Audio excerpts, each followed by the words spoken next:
The Hunt. Chapter 1. It was a very dark and humid day in Somerville. Grandpa was laying on his bed looking at his ceiling.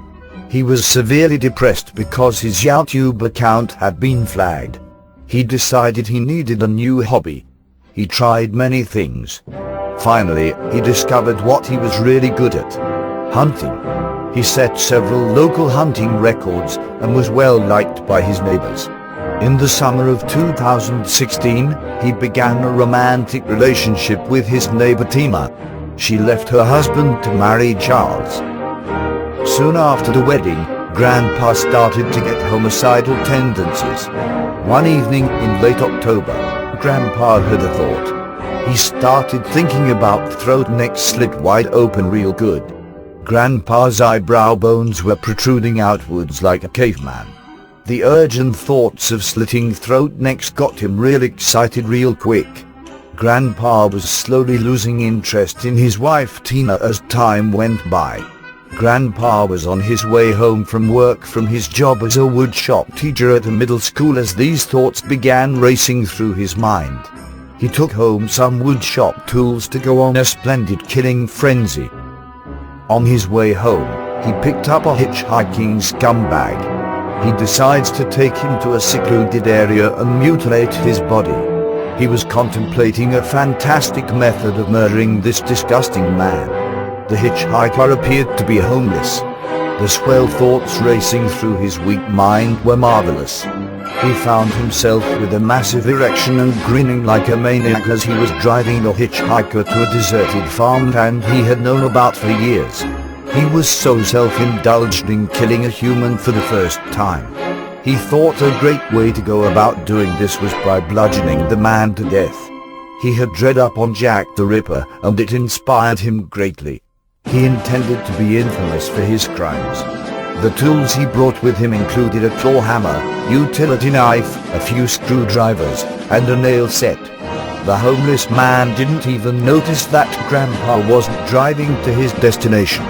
Grandpa thought of how he had scored and would finally be rid of these urges. He was wrong. Killing this man would only increase his need for blood and murder. Grandpa finally arrived at the farmland and stopped his vehicle.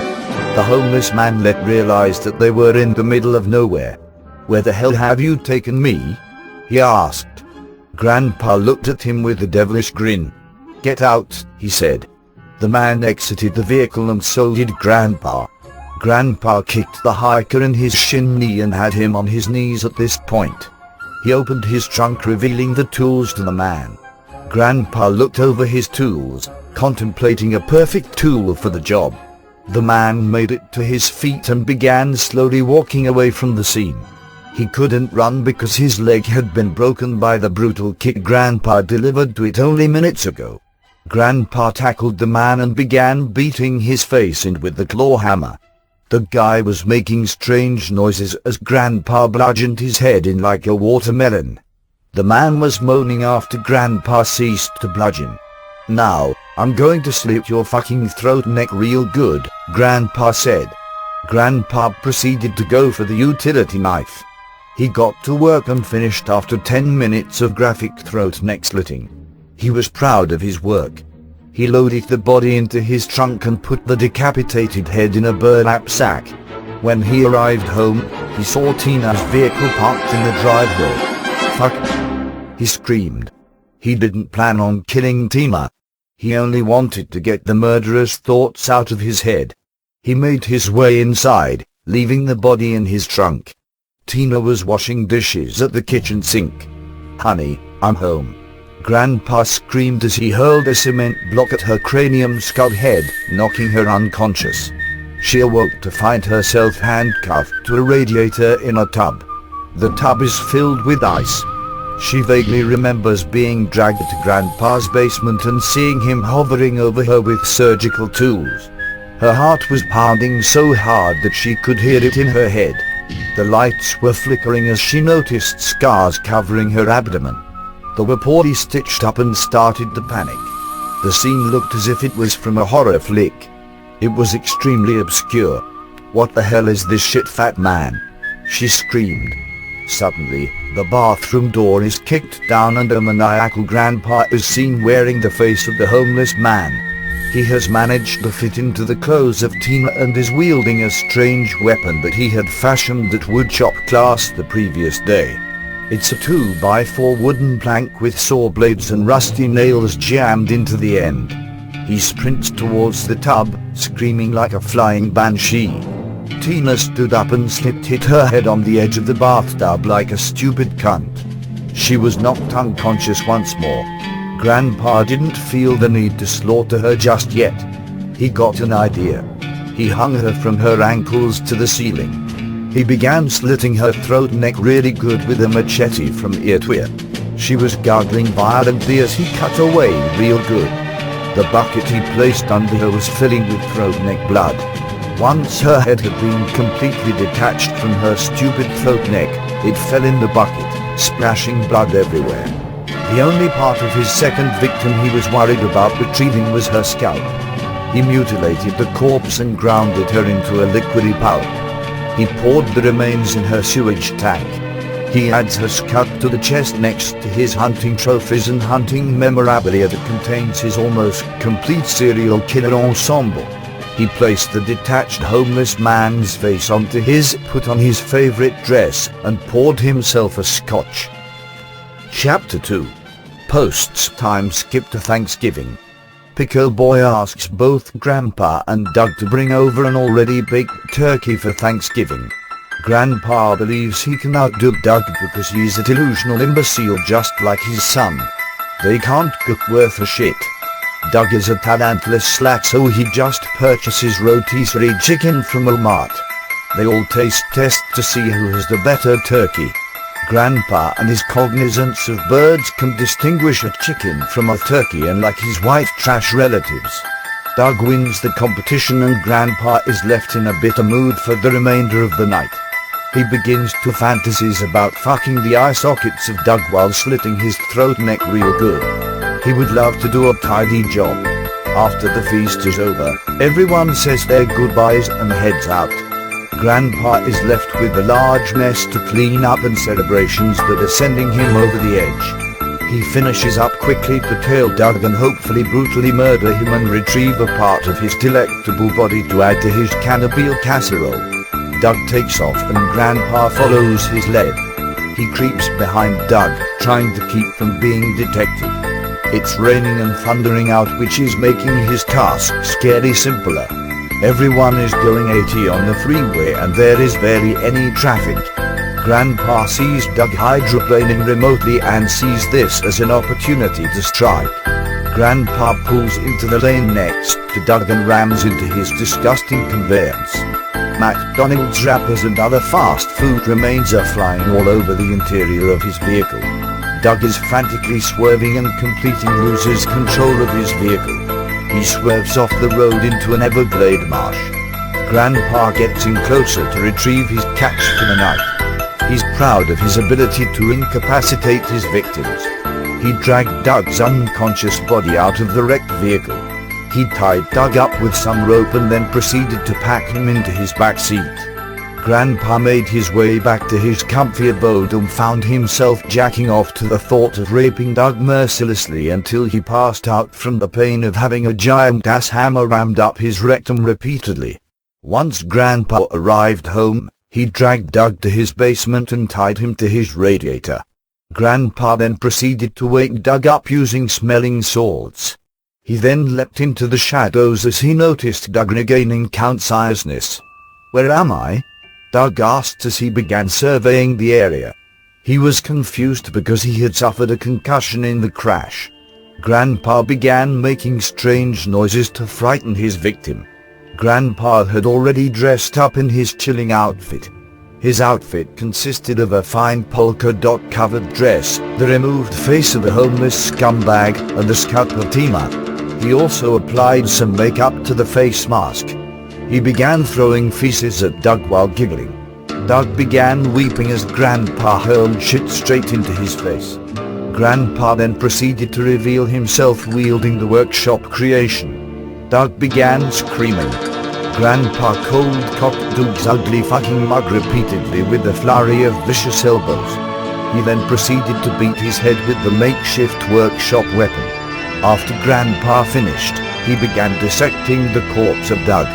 He decided to use Doug's testicles as stress balls. He carved Doug's eyes out and decided he would preserve them to use as olives when he drank martinis again in the future. He completely removed the brain of Doug and liquid-fed it using sulfuric acid. He fashioned a tidy ashtray from the skull of Doug.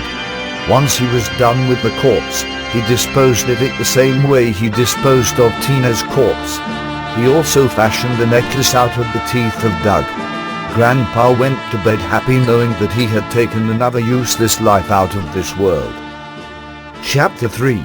A month after the killings, Grandpa finds himself adorning for Christmas. He detests the holiday but has learned he has throat neck cancer. This may be his last Christmas, so he wants to give his grandchildren a good one. While he's purchasing decor from Walmart, he commences to fantasies about brutally murdering Santa Claus and then having anal sex with his corpse. He then contemplates having a massive orgy with the elves against their will. He is doting these swell and tidy celebrations. He decides to satisfy his appetency for Santa cock by taking out the fake Santa at his local mall. He arrives at the mall and sees Santa outside with a bottle of whiskey. Grandpa is exhilarated. He first decides which weapon in his arsenal he will utilize to take out this jolly old fuckboy.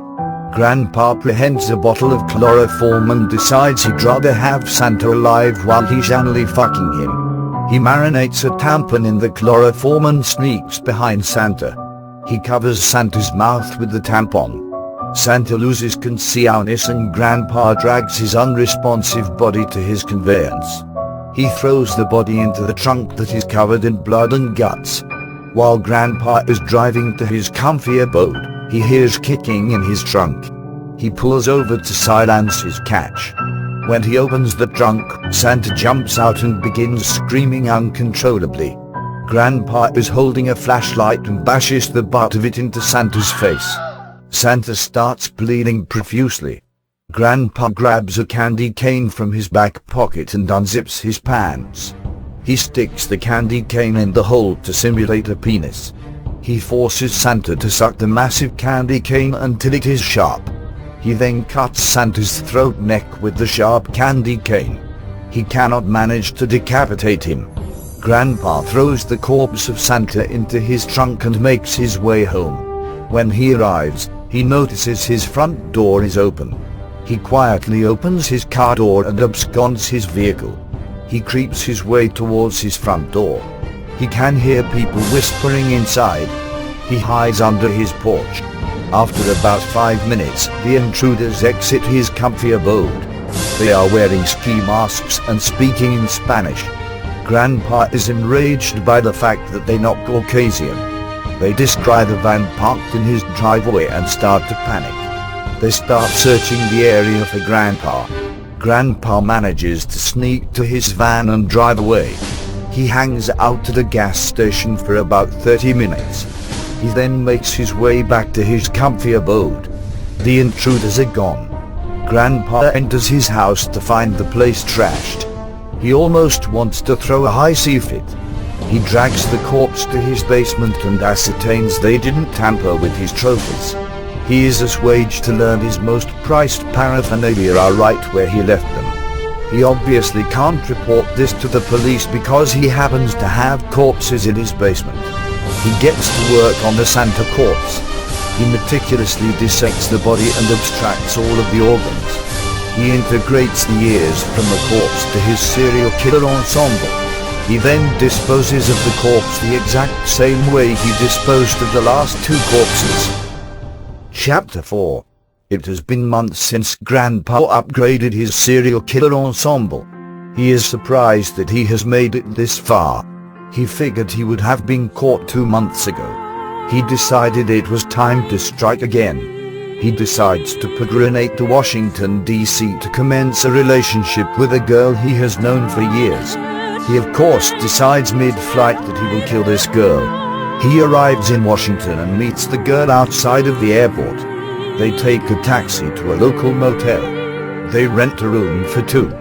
That night, Grandpa decides it's time to get to work. He opens his duffel bag containing sundry weapons. He apprehends the aluminum bat. His lover is in the bathroom getting dressed. He kicks the door down and brutally bashes her skull, cranium, head, brain matter, cerebral hemispheres, cerebrum, spellum, encephalon matter, grain with the bat. He debates with the voices in his head about what he should do with the corpse. He knows he needs to obtain a component to the body for his serial killer attire before he disposes of the remains. He decides to utilize the intestines as a scarf. He made a corset from her torso. He skinned the torso from shoulders to waist. He made a waste basket out of her skin. He disposed of the remnants by liquefying them with sulfuric acid and pouring them down his toilet. He began to get tired of his current methods of murdering and disposing of his victims. He decided he needed to do something incipient, something that would add excitement to the process again. He got a fantastic conception. He began thinking of hunting his victims. He doted these swell thoughts that were having a field day in his pitiable mind. He decided he would hunt his next victim like prey. He heard a knock at his door.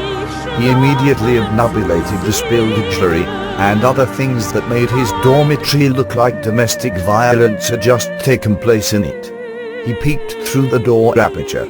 He was surprised to see Chris Chan. Chris Chan is the infamous engenderer of Sonic-Boom. He's a fat, imbecilic, perverted, religious, autistic, basement-dwelling, racist, homophobic, transgender, pedophile with homicidal tendencies. Grandpa opened his door and invited this freak inside. Chris, virtually immediately, began explicating how he'd been visually examining Grandpa for weeks and knows about his molefactions. Grandpa was nervous at first, but was palliated to hear that Chris additionally shared his urges to brutally murder people. They decided they would be accomplices. Grandpa leads Chris to his basement that is filled with corpses, hung on meat hooks. Grandpa pulls out his whiteboard and they start inditing down methods of killing. Chris mentions to Grandpa that he heard about an ancient artifact museum that is 5 miles north of where Grandpa lives. Chris mentions an artifact that he wants to use to kill. It's an ancient demonic spell tome that was made by the Egyptians in approximately 3000 BC. They devise a plan to sneak into the museum to steal the artifact. They know everything about the security guards that patrol the museum at night. Grandpa is impatient and Chris is autistic, so they decide to go in quick. They throw a brick through the front glass door of the museum. They are almost immediately greeted by 3 security guards, more on the way. Chris Chan pulls out a blunderbuss and begins blasting some fools. Bodies are flying around from the blast of the blunderbuss. Grandpa makes his way over to the Necronomicon. He knows he needs to be careful while obtaining this artifact. On his way there, he stepped on a wire that set off an alarm that began closing up the area that contains the Necronomicon. He waddles his penguin ass to the display, busts open the glass that is securing the Necronomicon, and hightails it out. He heads back to the entrance to make sure Chris is okay. Chris is getting swarmed by guards. Grandpa flips through the Necronomicon quickly, and reads the first excerpt he sees. After this, everything in the museum comes to life. King Arthur begins running around decapitating bitches left and right with swift swings. Robin Hood sets up ballistas and starts going insane. Pocahontas is running around nude, slitting throat necks. The museum is absolute chaos. The security guards call for backup to apprehend these troublemaking goofballs. Since King Arthur, Robin Hood, and Pocahontas are distracting everyone, they decide this would be a great time for a hasty retreat. As they are attempting escape, Al Capone appears out of nowhere. He begins riddling them full of lead with a Tommy gun. The backup arrives and it consists of Dog the Bounty Hunter and his team. Grandpa and Chris have backup of their own arriving real soon. dog is almost immediately decapitated by Leon Trotsky after entering the museum. Walt Disney's decapitated frozen head appears out of nowhere, contained by a capsule. He can shoot lasers out of his eyes, he breathes fire, and staring into his eyes turns any victims into stone. The capsule is hovering as Walt is murdering many historical figures. He pulverizes the dog team and finishes off the security guards. He slips Robin Hood's head clean off his body. Suddenly, a disgusting white van came barreling towards the entrance. Pickle Boy drove into the lobby of the museum like a fucking maniac.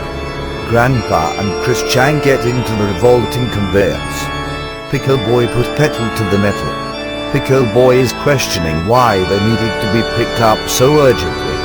Grandpa and Chris explain how they've scored big tonight and they tell him about the fantastic wonders of the Necronomicon. Pickle Boy wants to sell it on the black market for a quick buck so he can stuff his face with more greasy, fattening foods. Pickle Boy decides he will take this for his own, so he drives Chris and Grandpa to an abandoned church on the countryside. Grandpa and Chris realize that they're not being driven home. They ask Pickle Boy what the fuck is going on here. Pickle Boy reveals a magnum and orders them to go into the abandoned church. He tells them to leave the Necronomicon because he intends to make some quick moolah from this swallow artifact. Pickle Boy drives back to his humble abode with dollar signs in his eyes. Pickle Boy was stupid enough to not take the phones off of Chris and Grandpa. Grandpa calls up his favorite black market dealer on his mobile for a ride. He tells him to bring some shipments that include some weapons that are perfect for hunting.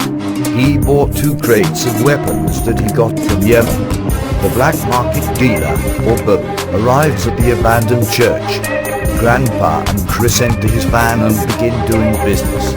He drops them back at Grandpa's house to devise a plan for taking back the Necronomicon and exterminating Pickle Boy. They want to summon a portal that seals all 3 of them to an outworld area for a certain period of time. They get in their vehicle, they're ready to kill. They head to Picklebich's residence with intent to kill. They peeked through his bedroom window and see him watching Monday Night Raw as Bridget is sucking his small cock. She is simultaneously ramming the Undertaker dollar tire up his ass. Pickle Boy foolishly leaves his front door unlocked. They enter through there and sneak to his kitchen. The Necronomicon is sitting on their kitchen table. They grab it and head upstairs. They kick down the door and bum rush the both of them. Chris reveals his fucking blunderbuss and blasts Bridget out of the fucking second-story window. Pickle Boy is cowardized and runs for an exit. Grandpa takes out his bat aluminum and busts his calves, knees, tendons, middle legs, cankles really good real fast. Chris Chan turns to the 3rd passage on page 1 and begins reading the gibberish. His eyes roll in the back of his head and his hair begins shedding like a fucking cat. He begins to speak in an Egypt native tongue. Grandpa is standing by his side, with his hand around his shoulder, reciting the same words with him. Picklebitch cowers in fear at the sight of the 2 demonic ruffians. All of the sudden, an Abravezint portal sucks them into an outworld forest. The forest consists of polluted deltas, wastelands, and charred trees. There are even some charred corpses and dunes. There are 2 moons in this world that are blood red. They are lizard cyperuses roaming these twisted lands. Pickle Boy's on his knees, aching in pain from having his knee cankles shattered. Still cowering in fear, Pickle Boy witnesses Grandpa take the tome from Chris Chan and place it in his satchel made of skin. Grandpa and Chris cut to the chase and explain the rules of The Hunt. Chapter 5. The Hunt. Pickle Boy's profile resembles a deranged homeless nigger. He is currently witnessing 2 overweight maniacs explain to him how they're going to treat him like prey. He feels like a useless fat slob. He realizes he is inferior to their raw power. He doesn't possess the intelligence or physical strength to survive on his own for even an hour. They extrapolate on the rules of the hunt. They tell Pickle Boy they won't make this a one-sided thing. They scatter some weapons around the forest that they purchased from their black market dealer who lives in Yemen. Little does Pickle Boy know, they are simply fake. The weapons were originally in great condition and authentic. Now, they simply nerf guns. Yes, there is a spell in the Necronomicon that transforms useful firepower into useless kids' toys. Some are water guns and the melee weapons are simply made up of foam. Pickle Boy isn't very decisive for the fact that he's a stupid oaf idiot retard dipshit moron. He is easily deceived, so he thinks he has a fighting chance against these absolutely sinister maniacs. They explained how anything in the entire radius of the hunting ground is fair game. For example, if you want to use a twig as a weapon, you're permitted to do so. They knock Pickle Boy unconscious and position him against a hollow brittle tree. There are giant mutated insects living inside the tree. They're crawling all over Pickle Boy as he is lying in his diabetic slumber. Grandpa and Chris notice Pickle Boy is missing. Grandpa took to the trees and Chris searched on foot. Grandpa is swinging around like Tarzan using mutated chimera lizard intestines. Chris coated himself in his own feces and mud because he's an autistic spook. He was slithering around like a reptilian freak. Grandpa noticed this and shook his head. In that moment, he wished he never brought Chris along for the ride. He knew Chris was liable to fuck up his plans. Grandpa pulled some night visions goggles out of his satchel made of nigger skin and equipped them. He perches on a branch like a slouching toad. Suddenly, he notices Pickle Boy frantically searching for an exit. He knows how deranged and powerful these shit slags are. Grandpa notices Pickle Boy trips into a polluted delta. Pickle Boy is dazed and confused because polluted water is blinding him. Grandpa is just about ready to pounce and end this whole thing. Suddenly, the infamous Chris Chang comes out of nowhere like a gaboon viper. Chris badly injures Pickle Boy. Grandpa can tell that without a proper cleansing or medical attention, the wound will get infected and surely kill Pickle Boy. Grandpa freezes and starts having unsure celebrations. He begins to reminisce about all the times he would need to comfort Pickle Boy when he scrapped his knee or bumped his dumb noggin. Grandpa begins to regret all of his disturbing actions and plans to murder his only son that isn't a droid. This is an eye-opening breakthrough. Grandpa finally comes to the realization that he's a fat loser sack of shit who's going to hell real good for killing. He tells Pickle Boy everything in a brief manner. Grandpa gives his son a giant hug. Chris is absolutely disgusted by this heartbreaking moment. He reveals the Necronomicon and starts going insane with the little book. Grandpa notices a derelict silhouette in his peripheral vision. As soon as the apparition notices this, he slowly fades away. Grandpa tries to halt the fighting to investigate the mysterious figure. But to no avail, he's gone. Suddenly, Chris spawns a fucking fire-breathing dragon that can shoot lasers, spawn entire pantheons, hailstorms, dust devils etc. Pickle Boy's throat neck begins burning with immense power. The book finally decides to speak. It informs all of them about how Pickle Boy was born with a remarkable talent. He possesses the ability to take down dragons with his shout. He decides to hone his newly discovered abilities. He pushes the psychopathic murderers aside and perks his shoulders and shouts the mighty shout. The dragon drops to the ground and finds itself having a deadly seizure from the deadly neurotoxins contained in the Ole mighty shout. The deadly neurotoxins are having a field day in the dragon's organ system. His organs are liquefying. The Necronomicon deems Pickle Boy worthy of owning it. Chris disagrees. Grandpa knows he's planning to attack, so he spawns a bazooka and takes action. Chris dodges it.